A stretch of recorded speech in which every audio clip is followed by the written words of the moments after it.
पास ये हुई माता का की फोटो है।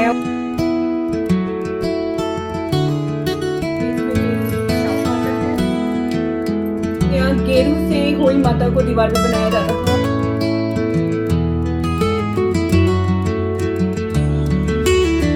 आज का दिन बहुत खास है क्योंकि आज है अहोई अष्टमी। ये दिन हर माँ के लिए बहुत खास होता है। इस दिन हम अहोई माता का व्रत रखते हैं और उनसे अपने बच्चों की लंबी आयु और सुख की कामना करते हैं। और यहाँ पर मैं पूजा में इस्तेमाल होने वाले ब्रास और कॉपर के बर्तनों को साफ़ कर रही हूँ।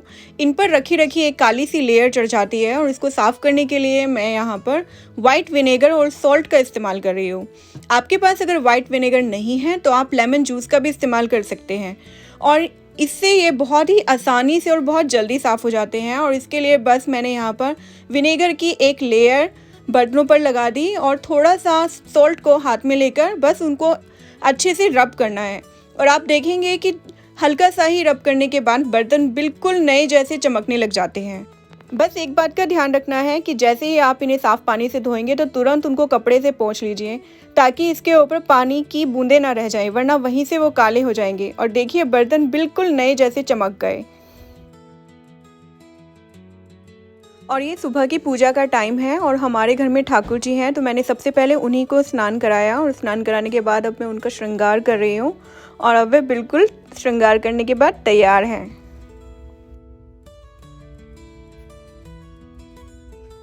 तो मेरे पास ये हुई माता की फ़ोटो है और मैं इन्हीं को ही स्थापित करूँगी।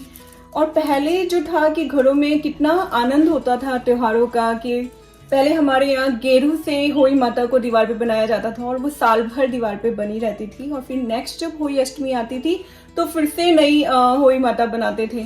तो ये सब चीज़ें जब घर में चलती रहती थी तो कितना ही घर में आनंद आता था। अब तो काफ़ी चीज़ें फ्लेक्सिबल हो गई हैं, बहुत चीज़ें आसान हो गई हैं, सबकी बिजी लाइफ है तो बहुत सारी चीज़ें चेंज हो गई हैं। और अगर आज भी कोई ऐसे किसी के घर में ऐसी बनती है तो प्लीज़ बताना। और ये इसमें मेरी शाऊ माता है और हर साल इसमें बच्चों के नाम के मोती डाले जाते हैं। तो इस साल डालने के लिए तो मेरे पास 2 नए मोती हैं क्योंकि यहाँ पे तो आसानी से मिलते नहीं हैं। तो मैं जब भी इंडिया जाती हूँ तो एटलीस्ट 7-8 मोती ले आती हूँ ताकि मेरे कुछ साल निकल जाए। लेकिन इस पर डालने के बाद मेरे पास नई मोती नहीं है, तो नेक्स्ट टाइम जब भी इंडिया जाना होगा तो सबसे पहले लिस्ट में मोती लिखे जाएंगे। और यहाँ पे मेरी सुबह की पूजा हो गई और हमारे यहाँ 2 घट रखे जाते हैं और कथा हमारे यहाँ शाम को 4 या 5 बजे करते हैं। और यहाँ पे मैं शाम के लिए छोले भटूरों की तैयारी कर रही हूँ। तो छोले भटूरे बच्चों के बहुत ज़्यादा फेवरेट हैं और आज उन्हीं का फास्ट है तो सोचा उन्हीं की फेवरेट चीज़ बनाई जाए। तो इसलिए मैं यहाँ पर भटूरों का आटा बना के रख रही हूँ ताकि वह शाम तक अच्छे से फूल जाए। हमारे यहाँ होई माता के व्रत में मीठे पूड़े बनाए जाते हैं मीठे में, तो मैं उसी के लिए यहाँ पे तैयारी कर रही हूँ और मीठे पूड़े का एक घोल तैयार कर रही हूँ। शाम की 4:30 बजे के आसपास का टाइम है और मैं यहाँ पर खाने की तैयारी कर रही हूँ और मेरे छोले बिल्कुल तैयार हो गए हैं। और छोलों के साथ में मैंने ड्राई आलू की सब्ज़ी बनाई है जो छोले भटूरों के साथ में बहुत टेस्टी लगती है। और पूड़े भी बनकर तैयार हो गए हैं। अब खाना पहले से तैयार रहेगा तो शाम को पूजा करने के बाद में खाना देने में बिल्कुल टाइम नहीं लगेगा।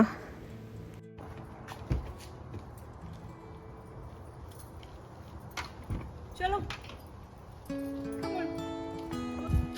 और मैं जा रही हूँ अब शाम की कथा करने के लिए। हमारे यहाँ पे शाम को तारा देखकर व्रत को पूरा किया जाता है और जब तक मैं कथा करके घर पे वापस आऊँगी तब तक तारे निकलने का टाइम हो जाएगा। आज तो मौसम बड़ा क्लियर दिख रहा है दिन में, तो होपफुली आज तारे दिख जाएं। पर कई बार ऐसा होता है कि क्लाउडी होता है, तारे नहीं दिखे, तो बिना तारा देखे ही तारों के निकलने के टाइम के अकॉर्डिंग ही हमें व्रत को पूरा करना पड़ा। पर आज लग रहा है कि शाम को तारे दिख ही जाएंगे। शाम की पूजा हो गई और मौसम क्लियर होने के कारण तारे भी दिख गए और इसी के साथ में अहोई अष्टमी का ये व्रत संपन्न हुआ।